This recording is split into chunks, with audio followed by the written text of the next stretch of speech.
Alors, Hachem, le Zohar ce matin, sponsorisé par la famille Matzliach, le Nishmat, Dina, Rachel, Chantal, Rachel, Bat Dina, Hachem.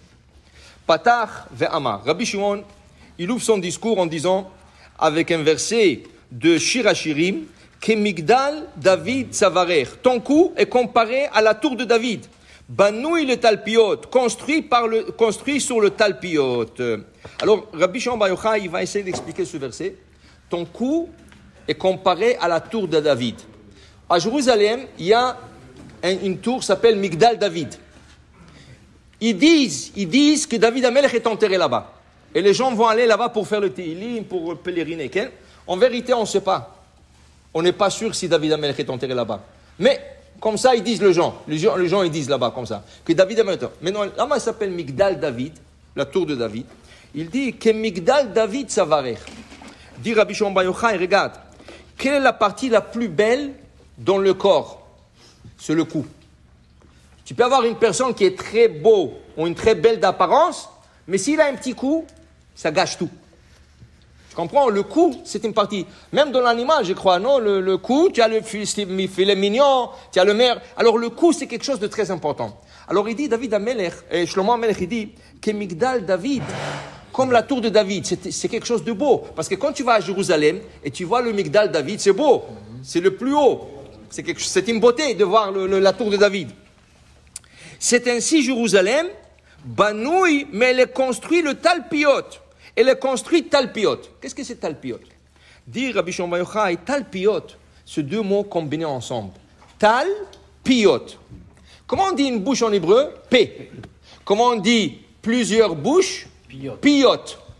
Qu'est-ce que c'est Tal? C'est méchant tel, une colline ou une tour, dépendamment qu'est-ce que tu veux. Tel, c'est comme une tour ou une colline. Alors il dit comme ça.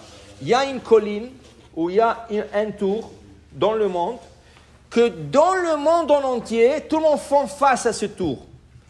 Où ça? C'est Jérusalem. Qui veut dire quoi? Explique Rabbi Shimon Bar Yochai. Regarde, tu es en Amérique du Nord. N'importe où en Amérique du Nord, n'importe quel État, tu veux faire la prière. Où tu dois te diriger? Jérusalem. Pas Est. Non, Jérusalem. Ne dis pas Est. Jérusalem. Okay. Alors, par exemple, Canada, c'est Sud-Est. Okay? Dans les États-Unis, c'est l'Est. Alors, là où tu es en États-Unis, en Amérique du Nord, tu tournes vers Jérusalem pour faire ta prière. Tu es en Russie. Tu dois tourner à Jérusalem. Où est le Jérusalem par rapport à la Russie? Ouest. Là où tu es dans le monde, on te dit, tu veux faire la prière, tu te retournes en direction de Jérusalem. Alors, qu'est-ce qui arrive? Que tout le bouche de tous les Juifs du monde, ils sont tournés à Jérusalem. Alors, on dit Jérusalem, Tal Piot. C'était une tour où tout le bouche du monde, ça veut dire tout le bouche de tout l'âme Israël, retourne vers cette place. Tu comprends? Tout le monde tourne vers cette place et ils prient vers le même endroit.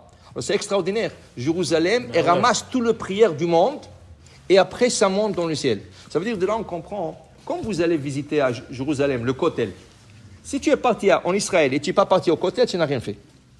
Tu es parti partout en Israël, Yam HaMelach, tu es parti tout. Mais si tu n'es pas parti, dis-moi, c'est la maison d'Akadosh Baruch Hu, tu n'es pas parti en moins une journée, tu n'as pas pris une journée pour aller faire une petite prière là-bas, un petit Tehilim, une petite Mincha, il y a toujours Shachrit, Mincha, Arvit, enchaîne, une après l'autre.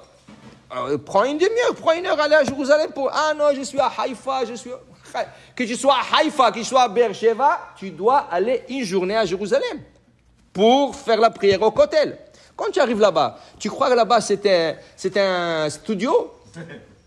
Là-bas, les gens arrivent, prends-moi la photo. C'est pour ça que tu es parti prendre la photo pour dire à tout le monde, c'est pas ça.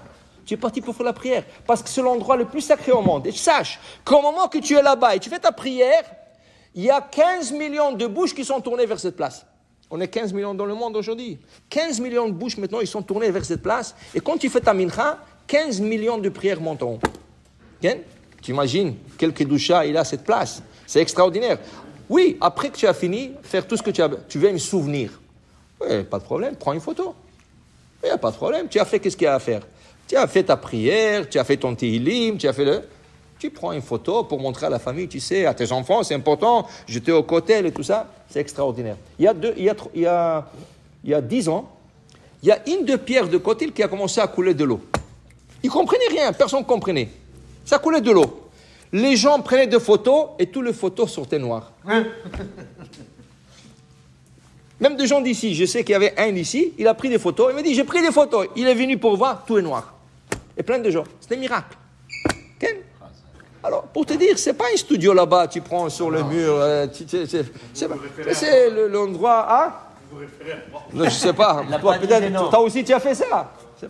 Alors, pour te dire que tel pilote, c'est un endroit tellement saint que tout le bouche au monde, il se tourne vers cet endroit. C'est un endroit où il y a la tour de David, qui est comparée à une coude d'une personne. Okay? Alors, pour dire que c'est un endroit sacré. Maintenant, regarde. Après 22 ans de séparation entre deux frères dans la Torah, il y avait deux frères qui sont séparés 22 ans. Yosef Hatzadik avec son frère Benjamin, Binyamin. Ils sont frères de la même mère. Parce que Yosef, il avait 11 frères. Okay? Mais rien qu'un des 11 était de la même mère. Le reste était des autres mères. Ils avaient tous le même père, Yaakov. Combien de mères ils avaient? 4. 4 mères. Un père, Yaakov, 4 mères. 12 frères. Mais il y a 2, Yosef et Binyamin, c'est son frère, ils sont séparés, ils ne se sont pas vus 22 ans. La première chose, quand ils sont rencontrés, Yosef leur dit, Ani Yosef, je suis Yosef, votre frère. La première chose, il est parti voir son frère, son petit frère Benjamin. On le sait, la Torah dit, il est tombé sur le cou de Benjamin. Vaipol al Tzavarav, il est tombé sur le cou de Benjamin. Binyamin nafal al Tzavaro, et Binyamin est tombé sur son cou. La Gemara pose une question. Combien de coups avec Benjamin? Yosef, c'est écrit, Benjamin est tombé sur son cou. Ça veut dire que quoi? Quand il est tombé sur lui comme ça, alors on l'a sait, il lui a mis sa tête sur le cou. Ok. Et Yosef, nafal al tzavarav. Combien? Il avait 2 coups? Ok. Dit la Gemara, non. Dans ce moment spécifique, les 2 frères avaient une vision. Quelle était la vision? Benjamin a vu que dans la région de Yosef, là où stationnait Yosef en Israël, il y aura le Mishkan. Et le Mishkan, un jour, va disparaître. Alors Benjamin, il pleurait pour le Mishkan. Pas seulement pour son frère qui n'a pas vu 22 ans. Il a pleuré pour le Mishkan qui va être dans la part de son frère Yosef et un jour va disparaître.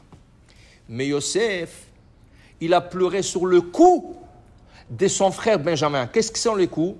Dans la région de Benjamin, ça va être les 2 Beth Amikdash qui vont être construits. Jérusalem, aujourd'hui, c'est là où était la région de Benjamin. Et là, 2 fois, à 2 reprises, première fois, les Babyloniens ont détruit le temple, deuxième fois, les Romains ont détruit le temple. Yosef, il a eu la vision que les 2 temples vont être détruits. Alors, il est tombé sur le coup, avec S, de Benjamin. Pas 2 coups. 2 coups, ça veut dire les 2 tours qui vont être détruits 2 fois. Ils ont eu cette vision au moment où les 2 frères se sont rencontrés. Alors, Aseret et Shevatim, Galou, et après il y avait l'exil de 10 tribus, Ken, Vaivku, Ken, et ils se sont mis à pleurer. Pourquoi? Parce que Yosef et Benjamin et le frère sont rencontrés, mais Yosef et Benjamin, ils sont en train de voir qu'un jour, toute la famille au corps va être dissoute. Ils vont être dispersés dans le monde. Et c'est l'exil que nous passons maintenant. Tous les Juifs sont dispersés dans le monde. Et c'est sur ça que Yosef pleurait sur le cou de Benjamin. Alors, espérons, comme était après 22 ans, eux, ils ne sont pas vus. Nous, c'est 10 000 ans déjà. Nous, c'est 3 euros encore. Eux, ils ne sont pas vus de 22 ans. 20 ans, nous, c'est 2000 ans qu'on n'est pas encore à Jérusalem. Alors, espérons que ça va être le retour. Bimera, bienvenue. Amen, Keni Ratson.